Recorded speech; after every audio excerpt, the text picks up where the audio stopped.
Chance for us to honor our seniors this weekend. These guys have meant the world to me, and they've helped change and establish and this program. I appreciate everything they've done, everything they've sacrificed. So it's a great opportunity to honor them. It's not their last game. I've never made a big deal out of Senior Day because they got enough going on in their mind with the game itself to be worried about that. But we'll honor them after the season. But this is a chance for them to be recognized in their last home game. So looking forward to honoring them.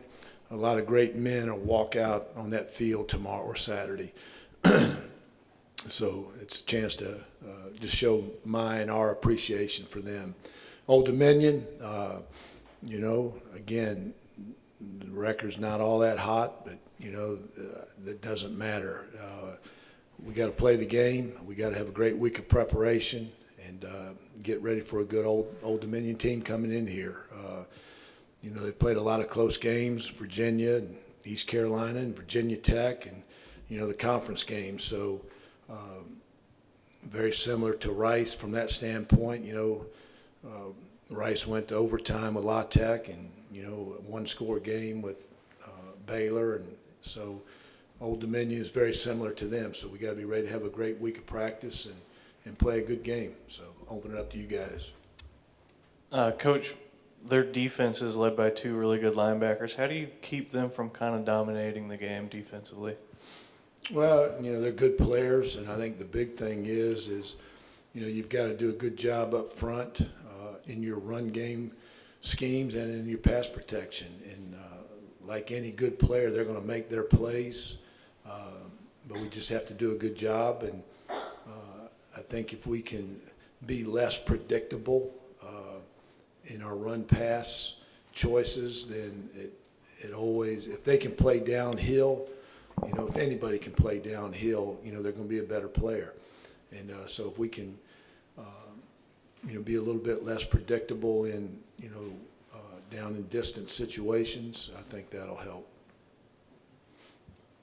You kind of mentioned the senior class, and you have three seniors in particular, Ty Lee, Khalil, and Javante, who are entering the top 5 in several statistical categories. Just what have those three in particular done in the last 4 and 5 years to impact this program?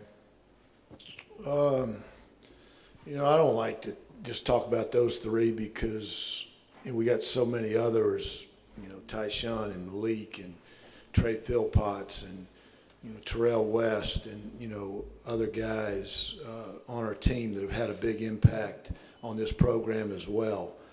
Des Anderson guys, but in talking about those three, they're three really good players. Ty's been, he started,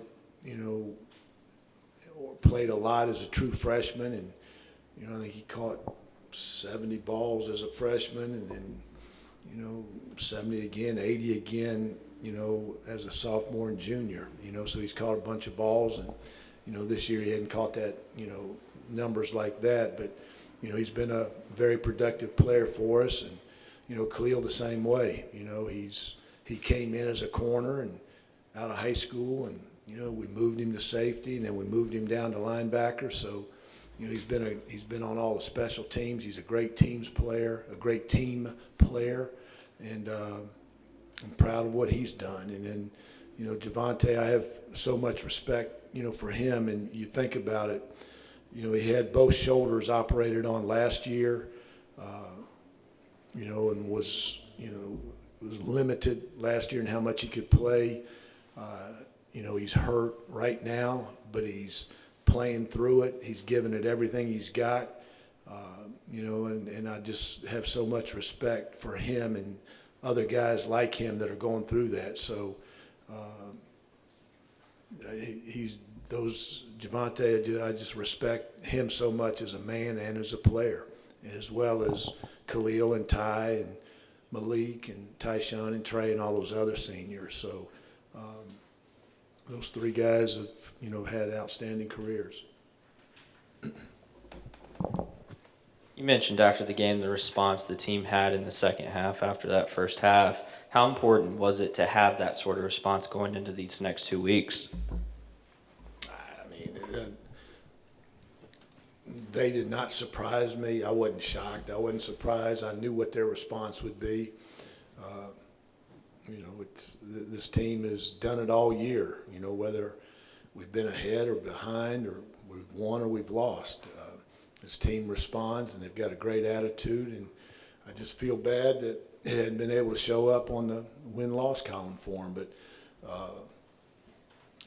they're going to play. They're going to play as hard as they can this week, just like they did the first week against Michigan. And no matter what the outcome is this week, they're going to play as hard as they can next week. So I don't think what their response was Saturday in the second half has any bearing on how they're going to respond this week or next week. What does that say about your team? I mean, obviously, most of the goals that you had set out before the season aren't attainable at this point, but it seems like they still come out and fight and compete and practice every day. Yeah, you're right. And like I said, it's disappointing that, I feel bad for them that, we can't extend this season. And but it just talks about, the character of the team. And, there's going to be setbacks, this isn't going to be near as difficult going through for them as once they get out of here and they get into real life. There's going to be, setbacks, and you're going to get knocked down. We got knocked down, and but the true test of a man is, will he get back up when he gets knocked down? Gets knocked down, and these guys have always responded. When they get knocked down, they get back up, and it's the character of them individually and then collectively as a team, the character of this team. So things haven't gone well this year. We've, it's nobody wants to hear about injuries and excuses and all that, but this is a fact. It's not an excuse that, we're up to 29 people now, scholarship players that we started with August 1st that won't play in this game. And you think about that, 29 out of 84. We started with 84. And, so we've got less than a pro team out there. And then you throw in a handful of guys that you're going to redshirt, because, you want to redshirt them. So it's, it's been a difficult year from that standpoint. And that's why, I respect this team, because they don't use that as an excuse, and they keep coming back and they compete and they battle, and things just haven't, ball hadn't bounced our way this year. And but like I told them yesterday, we're going to finish this thing. We're going to finish it the right way and give it everything we have. Looking on paper, Rice or Old Dominion isn't statistically the hottest offensive team in the conference, but what do they do that are going to give your defense fits on Saturday? I mean, you look at it, Rice wasn't one of the top teams statistically either, and they had some success. So, they've got good receivers, and they're starting a new quarterback the last couple of weeks, and they had an open date last week, so they'll come in here fresh. We got to be able to adjust to any new changes that they, you put in during an open date, an off week, and adjust to that. But they've got a good offensive line.